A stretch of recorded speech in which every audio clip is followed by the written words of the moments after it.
Akkam jirtu kabajamtoota daawwattoota keenya televezyiinii Itoophiyaa irraa oduu sa'aatii kana waliin Taaddasa Tarrafaati hanga xumuraatti waliin tura. Qonnaan bulaan kana booda baay'ina qotiyyoo qabuun osoo hin taane tiraaktaraan wal dorgomuu qaba jedhan Ministeerri Qonnaa Obbo Umar Huseen.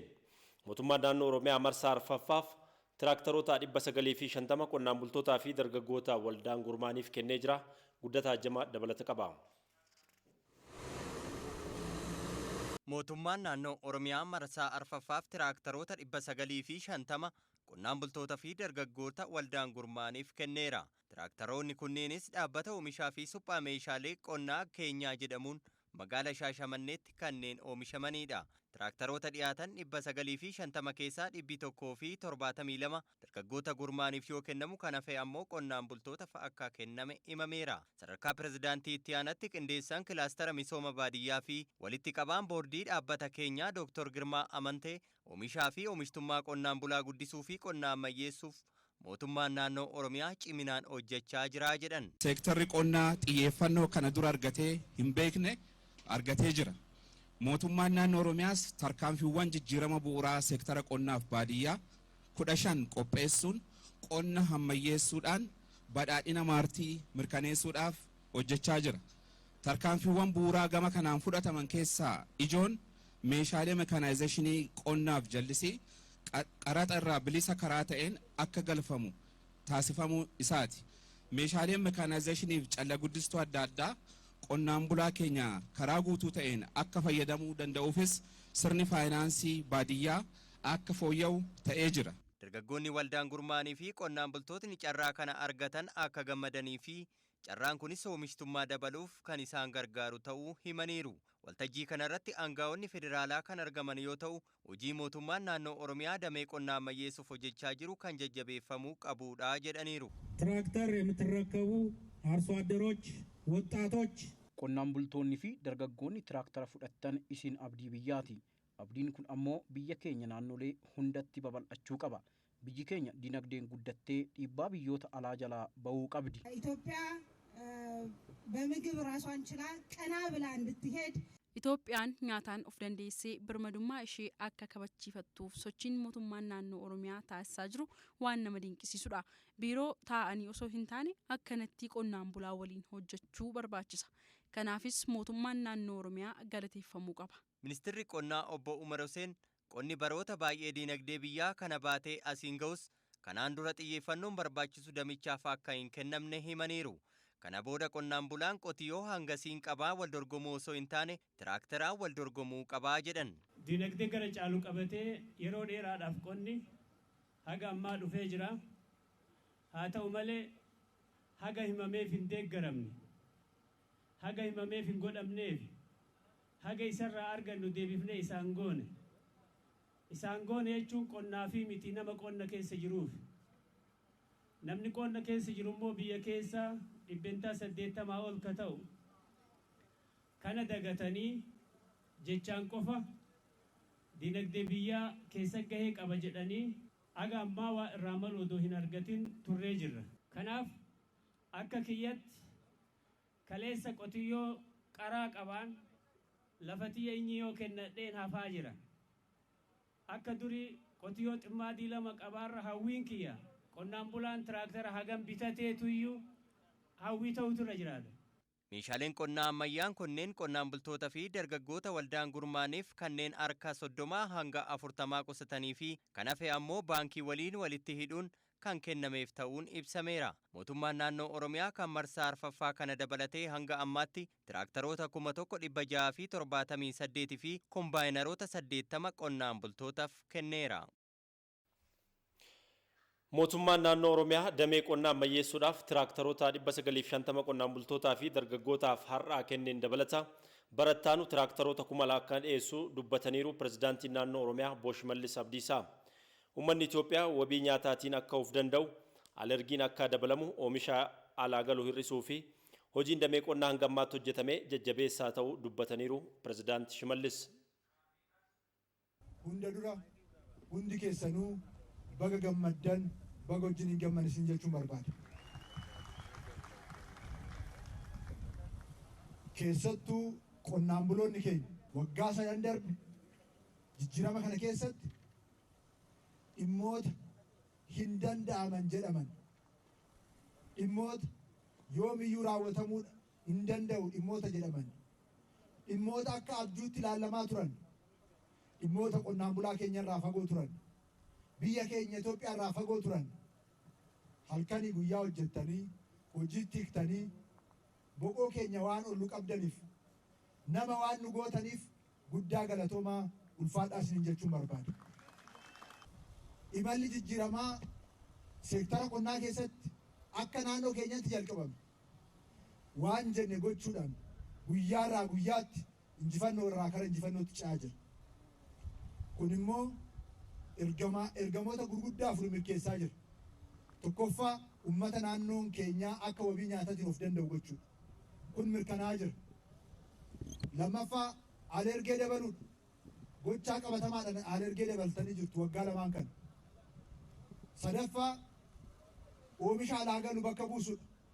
Gochaa qabatamaadhaan oomisha alaa galu bakka buuftanii jirtu. Arfaffaa carraa hojii uumuudha. Kinoo har'a dargaggoota miliyoonara gootanii jirtu. Raajii kanatu qonnaan bulaa horsee bulaa keenyaan dargaggoota keenyaan raawwatamaa jira. Kana Itoophiyaawummaan, kana namummaan, kana akka namaatti dhaabbatanii deemuun utuu hin nyaatin, utuu hin jiraatin gadadoo keessa jiraachaa biyyi ittiin dhaadannu hin jiru. Kinoo qamadii bonaa misoomsitaniittu. Hektaara 300 akka tabbaatti ilaalaa turre akkamitti hojiitti hiikama jenne sana hojiitti hiiktanii jirtu. Guddaa galatoomaa ulfaadhaa isiniin jechuun barbaada. Qonnaan bulaa hojjetee hin dadhabne qabnu kanaatiif bara dhufus tiraaktaroota 2000 dhiyeessuuf ni hojjennaa kan jedhan Pirezidaanti Shimallis birmadummaa biyya keenyaa mirkaneessuudhaan diinota keenyaa ni qaanessinaas jedhan. Tiraaktaroonni har'a fudhattan kun tiraaktarri 950 lakkoofsaan innaa ilaalu guddaadha. Humna Oromiyaa keessa jiruun innaa ilaalu baay'ee xiqqaa. Bara dhufu hooggantoota dinagdee as jiran abdannee tiraaktara 2000 ajajnee jirra. Qonnaan bulaa horsee bulaa keenya qusatee hin dadhabne hojjetee hin dadhabne abdannee tiraaktara 2000 ajajnee jirra. Tiraaktarri 2000 garuu baay'ee xiqqaadha. Kanaa miti Oromiyaa kan madaalu, kanaa miti Itoophiyaa kan madaalu. Tiraaktara 20,000, 30,000 fiduu jalqabuun nurra jiraata. Warshaa tokkoo miti, warshaa 2-3 nu barbaachisa. Kana goonee wabii nyaataatiin of dandeenyee biyya alaatti oomisha qonnaa caalmaatti erginee gabaa addunyaa irra jirutti fayyadamnee jijjiirama olaanaa fiduu danda'utu nurra jiraata. Kanaaf jabaannee hojjechuu qabna. Yaa sabaa lamuun kadhan nugaa hojjenneet Itoophiyaa ol qabna. Hojjenneetu hidha laga haaromsaa ganna kana bishaan guunne. Hojjenneetu birmadummaa biyya keenyaa sadarkaa duubatti hin deebi'uu hin dandeenye irraan geenya. Kana gooneetu diinota keenya qaanessina. Warra daldaltoota siyaasaa, daldaltoota dhiigaa bobbaasaa, finxaaleeyyii bobbaasaa biyya keenya diiguudhaaf hojjechaa jiru. Kun abadan hin milkaa'u. Sababni inni milkoofneef sababa lama. Tokkoffaa Itoophiyaan ijoollee akka keessanii gootota akkanaa qabdi. Lammaffaa biyyi keenya Rabbi qabdi, Waaqa qabdi. Kanaaf hin danda'an, nu injifachuu hin danda'an. Wallabdeen hawaasaa Musliimaa fi mana maree dhimmoota Islaamummaa Itoophiyaa gidduutti uumamee ture furamuun himameera. Araara gidduu isaaniitti bu'ee hordofuudhaanis gareen lachuu waliin hojjechuun waliigalanii jiru. Filannoo majlisaa waliigalaa gaggeessuufis waliigaltee irraa gahuun isaa sagantaa lulluqqii kaleessa galgala hoteela Sharaanitti gaggeeffame irratti dubbatamee jira. Nuuruu Amaanuu dabalata qaba. Rakkoo mana maree dhimmoota Islaamummaa Itoophiyaatti uumamee ture furamuu fi gareewwan wal kumachaa turan waliin hojjechuuf waliigaluu isaanii sagantaa afxirii yookaan lulluqqii hoteela Sharaatanitti qophaa'e irratti himameera. Miseensonni majlisaa karaa tokkotti akka dhufaniif jaarsolee hojjetanii fi qaamolee mootummaa wallabdee kana furuuf tattaafataniif sagantaa kana irratti galanii dhihaateera.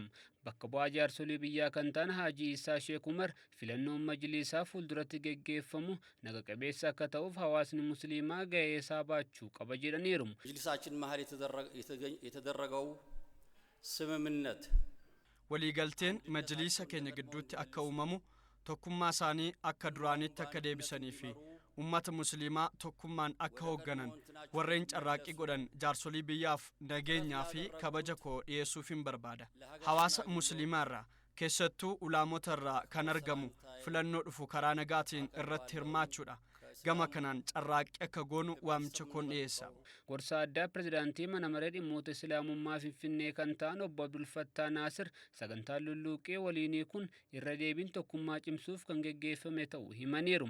በአብሮነት መቀጠል እንዳለብን ድጋሚ ቃል የተገባበት sagantaan kun waliin itti fufuu akka qabnu irra deebiin waadaan kan itti galame irra deebiin karaan haarofti kan itti eegalame rakkoolee fuulduratti mudatanis karaa danda'ameen hiikuun gara guddina fooyya'aa ta'etti kallattii itti deemuu qabnu kan teessisedha. Kana malees rakkoolee keessoo ulamoonni fi warreen isaanii gadi jiranis wal qarqaaruunii fi waliin mari'achuun hiikuun filannoo majliisaa karoorfametti yeroo itti seennu kallattiin kan itti kaa'amedha. Pirezidaantiin mana maree dhimmoota islaamummaa Itoophiyaa Muftii Haji Umar Idris nageenyaa fi tokkummaa cimsuun barbaachisaa akka ta'e himuun filannoon majliisaa fuulduratti geggeeffamu nagaan akka xumuramuuf hawaasni musliimaa tokkummaan akka dhaabbatu waamicha dhiyeessaniiru. አሁን ይሄ ምርጫ በጥሩ ሳለፈልን በአስቸኳይ አስመራጭ ኮሚቴ እናቆማለን። filannoo kanaaf saffisaan koree filachiisu ni hundeessina. Koree qofa osoo hin taane daldaaltota hayyoota ulaamota walitti qabnee waa'ee tokkummaa mari'achuun nu barbaachisa. Tokkummaarraa maaliif fagaanne? Tokkummaa maaliif jibbine? Tokkummaan maal nu godhe? Tokkummaan humna. Tokkummaan nu fayyada. Sirna lulluuqii kanarratti filannoon majliisaa dhufu karaa milkaa'aa ta'een akka geggeeffamuuf hordoftoonni amantaa islaamaa hundi gahee isaanii akka baatan waamichi dhiyaateera.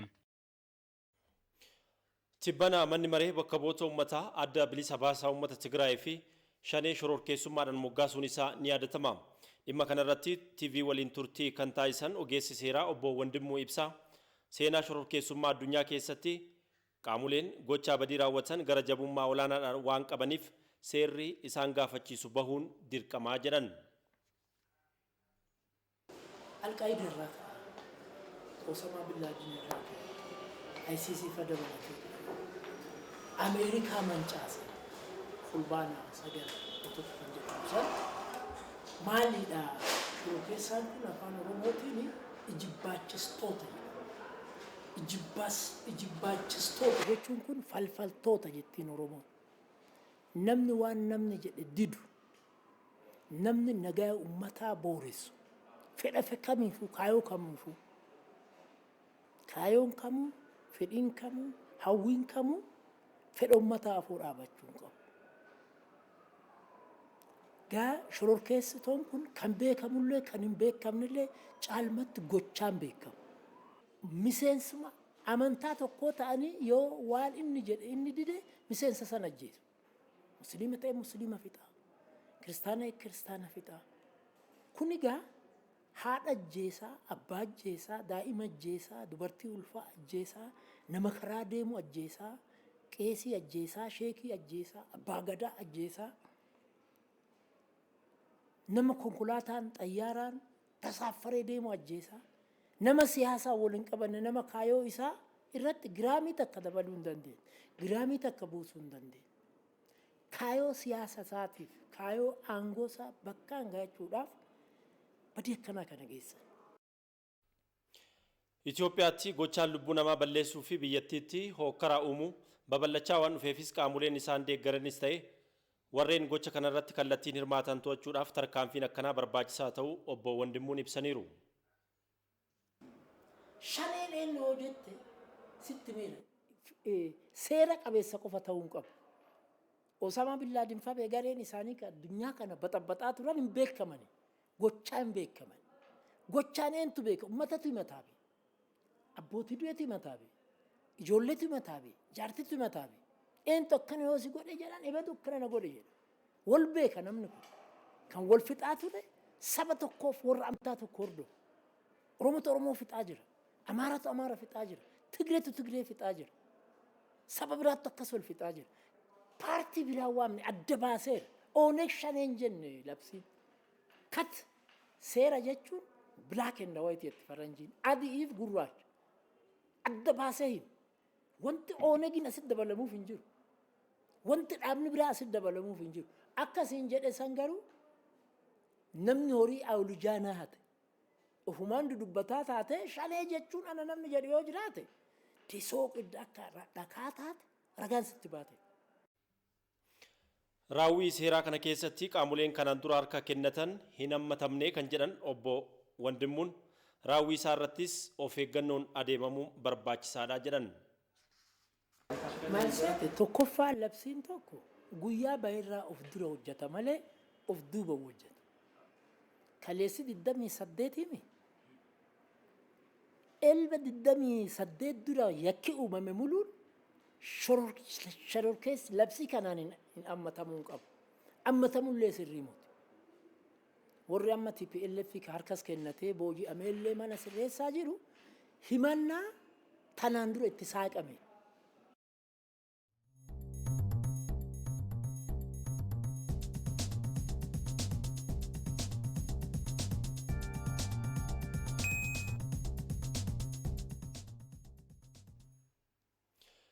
Yeroon galmee filattootaa guyyaa dabalataa torbaaf dheereffamuu isaa boordiin filannoo biyyaalessaa beeksiseera.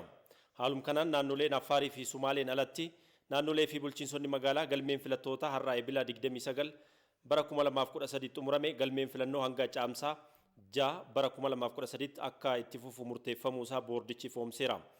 Yeroo ammaa kana baay'inni filattootaa fooyya'aa dhufuu fi hojiin galmee sababa ayyaanotaatiin walitti aanuuf dhufaniif buufataaleen filannoo cufamanii waan turaniif lammiileen kaardii filannoo fudhachuun osoo isaan irra jiraatu fudhachuu hin dandeenye tilmaama keessa galchuudhaan yeroon galmee filattootaa akka dheereffamu murtaa'eera jedhe boordichi. Bu'uurum kanaan iddoowwan galmeen itti xumuramu bulchiinsa magaalaa Finfinnee, bulchiinsa magaalaa Dirree Dhawaa, naannoo Oromiyaa, Amaaraa, Beenishaangul Gumuz, naannoo uummattoota Kibbaa, Gaambeellaa, Hararii fi Sidaamaatti guyyaan galmee filattootaa akka dheereffamu taasifameera. Yeroo dabalataa kana keessattis sanbata lamaan dabalatee guyyoota torbaaf galmeen filattootaa kan gaggeeffamu ta'uu boordichi ifoomseera. Hanga ammaa walumaa galatti guyyoota 3 darban osoo hin dabalatiin buufataalee filannoo 41,000 fi 798tti namoonni miliyoona 28 fi 700,000 galmaa'u boordiin filannoo biyyaalessaa beeksiseera.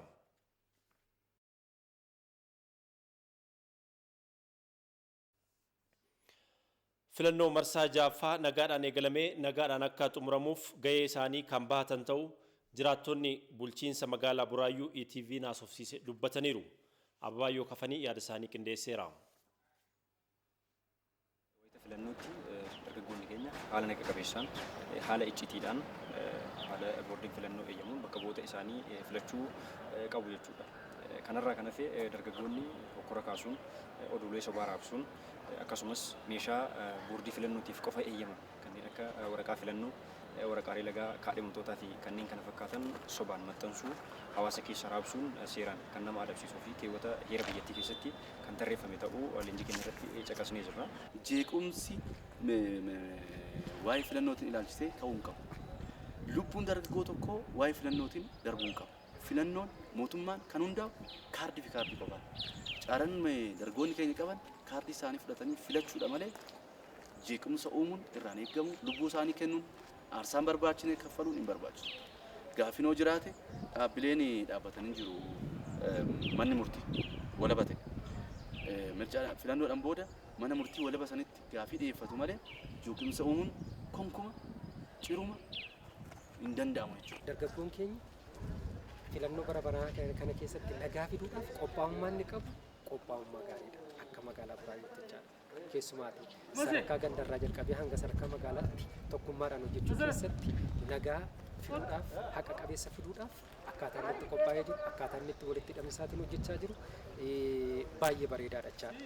Wal jaalalli jiraate wal dhaggeeffachuun jiraate alaayis ta'ee mana keechayis ta'ee bara 1969 caalaa amma wanni hamaan waan nu qunnamneef yeroo sanuu keessa dabarree waan as geenyeef ammas qeerroof qarreen dargaggeessi keenya afaan tokko ta'ee wal jaalannee too filannoo marsaa jaaffaa kan naamusa gaariidhaan nagaa naannoo keenyaa eeggannee filannoo kan hooraa ho'anne biittituun tasuma hin jigduu rabbis hin jigsuu. Mootummaa cinaa dhaabbatee namoota filannoo kana gufachiisuu deeman irratti tarkaanfii fudhatee namoota nu gufachiisuu deeman irratti jechaadha. Dargaggeessi kun gahee isaa ba'ee nageenya isaa eegsifachuun kan mataa isaati. Maalumaaf guddatanii of danda'aniidha inaaffan isaan qabe malee bishaan waaqa roobuu dhufanii Itoophiyaa keessa seenanii roobin jedhanii waaqa dhaabuu hin danda'an. Nu waaqan nu roobsaa jira. Tokko waaqa biratti immoo teekinooloojiidhaan amma roobsisaa jirra galanni waaqa haa ga'u. Bishaan rooba qabannee qabeenya qe'ee keenya keessa jiru qabannee isa nu dhoowwuu hin danda'anii inni hin guuta dhibbaaf dhibbatti inni dhume waan isaa wanna dhume hin kakaabu. Bobaa konkolaataa isaan lafa keessaa baafatanii yoo daldalatan eeyyama nu gaafatanii nu eeyyamsiiftan malee maa baafattan jenneeni bishaan keenyas bishaan laga keenyaa maddu amma danda'ameen seera cabsinee isaan haa beelan hin jenne laga keenyatti fayyadamuun mirga keenya inni immoo rabbi rooba jira hin guutaa hin badhaanaa hin guddanna hin jijjiiramnaa abdii guddaan. Qaamni indastiriin guddaan dargaggoonni keenya ittiin dinagdeedhaan guddatu jedhamee yaadamu ijaarsi dhala gabbayyaa biyyi keenya waggoota dheeraadhaaf ijaaraa turte sababoota garaagaraatiin duubatti harkifatee amma gara xumuraarra gahee jira. Kanaan wal qabsiisuudhaan qaamoleen garaagaraa biyya alaa fi biyya keessaa filannoo marsaa jaaffaa kanaan wal qabsiisuudhaan dargaggoota keenya aarsaa kan faluuf filannoo kanas duubatti deebisuuf akkasumas ijaarsa dhala gabbayyaa kanas duubatti deebisuudhaan dargaggoota keenya dinagdeedhaan dadhabsuu fi laamsessuudhaaf tattaaffiin garaagaraa godhamaa jira. Dargaggoonni keenya kana hubachuudhaan biyya isaanii eeguu mootummaa isaanii qabeenya hawaasa isaanii eeguudhaan hawaasa dinagdeedhaan fooyya'aa ta'e biyya dursuu fi dargaggeessa bulchiinsa gaarii ijaaru oomishuudhaaf tattaaffiin isaan godhan hirmaannaan isaan godhan kamiyyuu karaa naga qabeessa ta'ee fi odeeffannoon argachuu qaban qaama dhimmi ilaalu irraa kallattiidhaan odeeffannoo dhufe amananii akka socho'an dhaamsudha.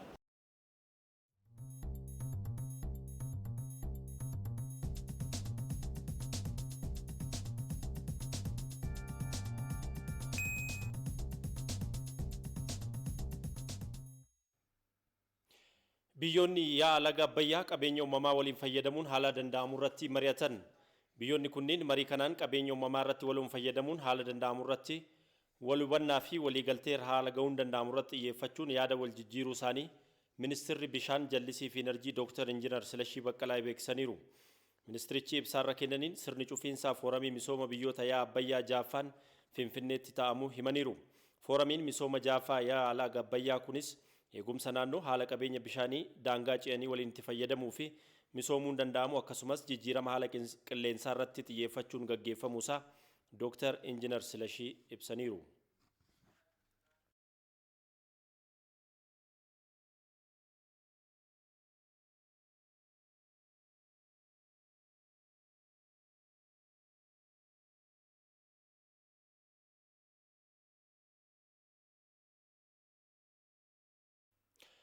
Daawwataa kan jirtan televezyiinii Itoophiyaatti gara oduu maddeen biyya alaarraa argannetti dabarra.